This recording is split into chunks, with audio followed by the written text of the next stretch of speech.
Roberto, na página 9, Legislogia, você pode falar um pouco sobre a lei do retorno resultante da interação lúcida com a natureza?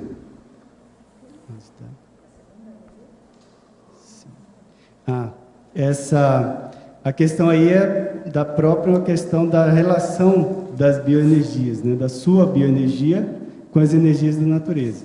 Então, quanto mais a gente vai se relacionando, estabelecendo conexões, quer dizer, se você dá atenção, né, às plantas, aos animais, aos seres humanos, sempre lembrando de fazer essa interconexão aí, você cada vez mais expande sua rede de relações.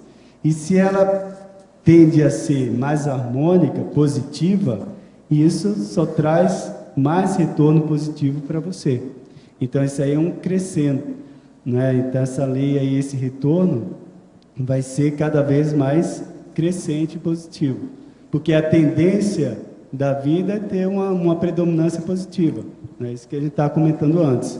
Senão, se não fosse positiva e harmônica, a gente, né, já não teria crescido, desenvolvido e ter feito tanta coisa aqui nesse planeta, né? Não sei se está mais claro aí.